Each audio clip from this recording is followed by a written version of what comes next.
ఇప్పుడు వాళ్ళు ఎమ్మెల్యేలు కాదు, ఎట్లా? డెఫినెట్గా వెంకటకృష్ణ గారు దానికి ఫలితంగా ప్రజలు ఒక తీర్పు ఇచ్చారు, పాతాళానికి నెట్టేశారు. వాళ్ళు అనుకుంటారు వాళ్ళు ఏదో పరిపాలన.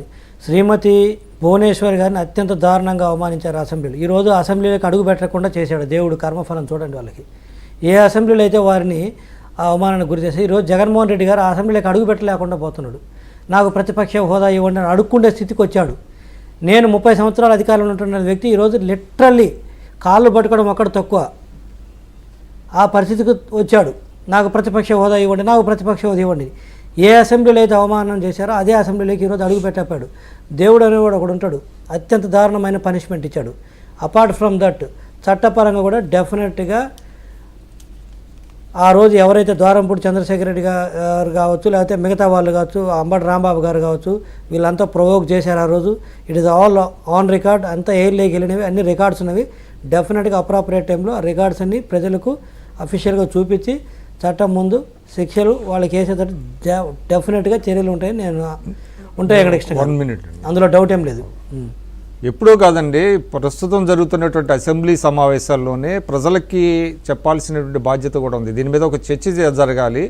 ఆ రోజు జరిగింది, ఎవరెవరు ఏం మాట్లాడారు అనేది, అది ఆ క్లిప్పింగ్స్ అన్నీ కనుక మీకు ఆర్కైవ్స్ నుంచి తీసి వేసినట్లయితే మొత్తం ఎస్టాబ్లిష్ అవుతుంది. ఉంటాయి వాళ్ళు చెప్తున్నారు కదా, ఇవాళ ఎంత రికార్డ్స్ లో ఉంటాయి కదా, రికార్డ్స్ లో ఉంటాయి. ఒక ఆయన అంటాడు అన్నట్టు నిరూపిస్తే రాజకీయాల్లో తప్పుకుంటాడంట. రాజకీయాల్లోంచి కాదు, ఆయన భూమి మీద నుంచి వస్తాయి. అంత ఎవిడెన్స్ ఉంది అక్కడ. మరి దాన్ని సెషన్ నడుస్తుంది కాబట్టి సార్ డెఫినెట్గా వారు చెప్పింది 100%, మీరు చెప్పింది కరెక్ట్ సార్, 100%. బట్ మా సార్ కొంత ప్రయారిటీస్ ఇప్పుడు చూస్తున్నారు కదా, డెఫినెట్గా ఈ అంశం ఏమి వదిలిపెట్టేది లేదు. డెఫినెట్గా మీరు చెప్పింది మంచి సలహా. అది అసెంబ్లీలోనే ఆర్కైవ్స్ నుంచి ఆ రికార్డ్స్ తీసి అసెంబ్లీలోనే ప్లే చేస్తే ఇంకా మంచిది. అంటే అది మళ్ళా చూడాల్సిన సబ్జెక్ట్ కాదు, కానీ తప్పదండి, తప్పదు. ఇప్పుడు ఒకటి మళ్ళా జీవి మళ్ళా చెప్పుకోవడానికి కొంత బాధ అనిపించే సబ్జెక్టే అయినా కూడా నిన్న కౌన్సిల్లో లోకేష్ గారు అవుట్ రైట్ గా వాయించి పడేశారు కదా వాళ్ళని. సో ఆ సబ్జెక్ట్ ప్రజలు దాన్ని బేస్ చేసుకుని ప్రజలు ఒక డెసిషన్ తీసుకున్నారు ఎలక్షన్స్ లో. వాళ్ళ అడాసిటీ ఎలా ఉందంటే ఆయన క్రియేట్ చేసుకున్నారని చెప్తున్నారండి.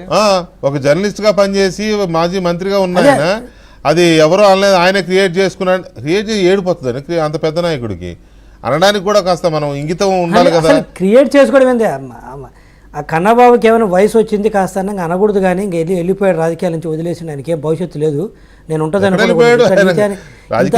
చేసిందే మిలిచి ఇంకే ఏం ఉండటం అంటే ఉంటారులేండి.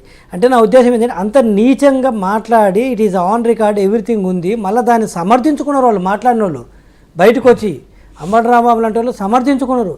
మళ్ళీ ఈరోజు వచ్చి ఏ మొహం పెట్టుకొని కన్నబాబు గారు చెప్తారు. కొంచెమన్నా అరే కడుపుకు మనం తినేది అన్నమయ్య కన్నబాబు గారు, ఏమి బతుకులు మనవి కూడా బతుకులు చూస్తున్నారు, ఊస్తారని కొంచెమన్నా కామన్ సెన్స్ లేదు కదా. ఒక మంచి పొజిషన్లో ఈరోజు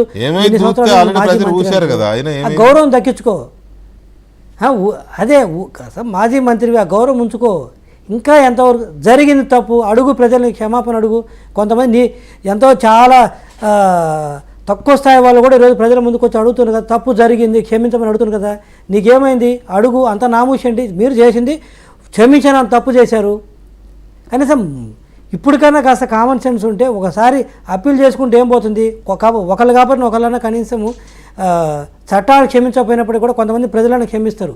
ఇంకా మీరు ఇలా దిగజారి బిహేవ్ చేస్తే మాత్రం డెఫినెట్గా నేను చెప్తున్నా, మాబుల నుంచి